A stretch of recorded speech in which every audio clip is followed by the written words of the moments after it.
Okay, so now we're going to talk about how to do the method by machine.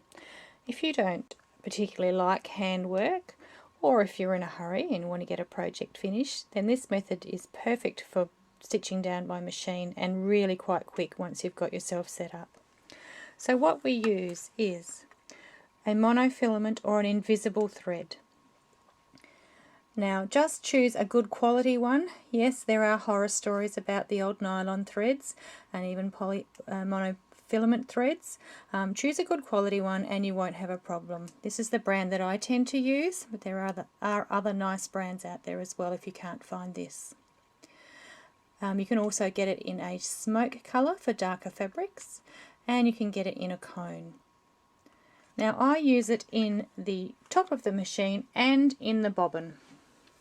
So when you're winding your bobbin, just take it steady, and you might just need to put just a little bit of pressure on the thread there, just to make sure it doesn't fly away and twist and knot and make big loops on your bobbin. Every machine is different. Some won't be very happy and they won't be on good terms with a monofilament. Others are quite happy to have it top and bottom. By using it in the top and the bottom, on this machine I don't need to change the tension at all. It loves it in the top and the bottom, and it behaves just beautifully. And by having it in the bobbin, I don't need to worry about my bottom tension in having a different coloured thread showing up as little dots on the top of the fabric. Because the stitch we're going to use is actually quite a tight small stitch, and going around curves and tight corners, the bobbin thread does tend to pull to the top if your tension isn't perfect. I like to use a top stitch needle, and I just use a number 70, so a nice fine one, so it doesn't leave a large hole in my applique piece as I'm stitching. However, some machines, if they're not happy, perhaps try a slightly larger needle with this monofilament thread.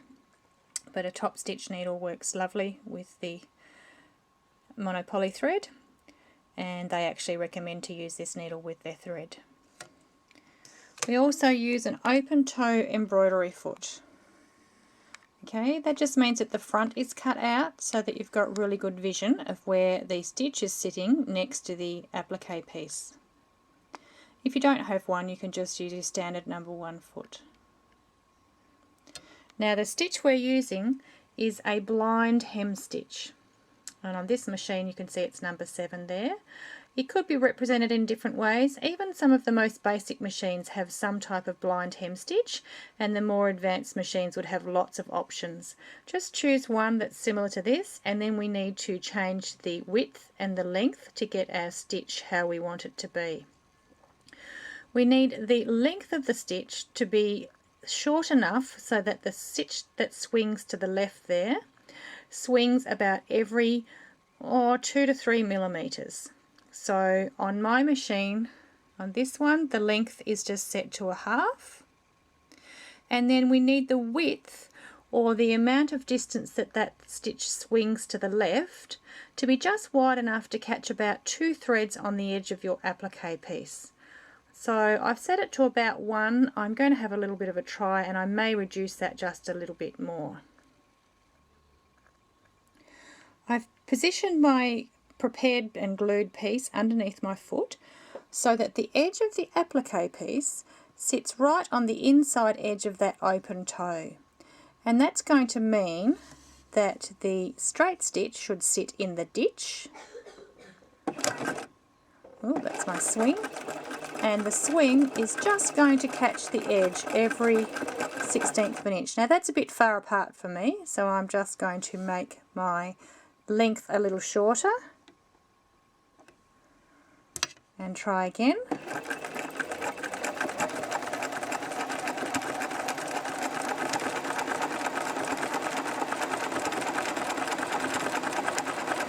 See how it's just swinging to catch the edge.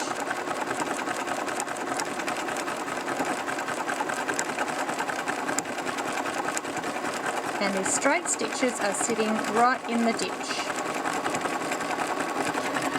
I just need to let the feed dogs feed that and let my hand gradually guide the fabric around as we could move around curves, just keeping the edge of my applique piece right there on the inside edge of my presser foot.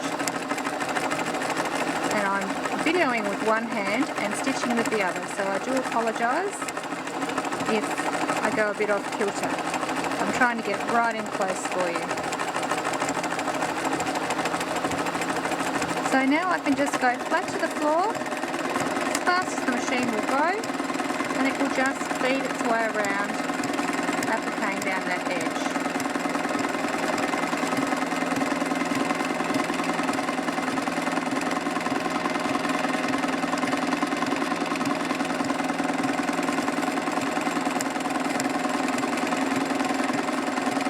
If your curve is too tight,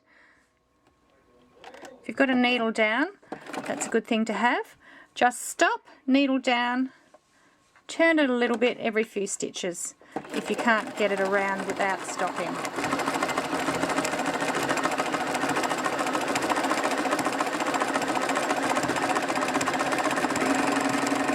When I get back to my starting point, I just stitch over the starting point by a couple of stitches to secure it and lock it. And there you have it. And if we come in nice and close, you can just see the little stitch sitting in the ditch, the little swing that catches it. Now all you're seeing there is actually the hole the needle's made. Once you've washed this project, that hole will close up. That's why it's important to use a fine needle. And the stitch, you can't even see the thread of the stitch.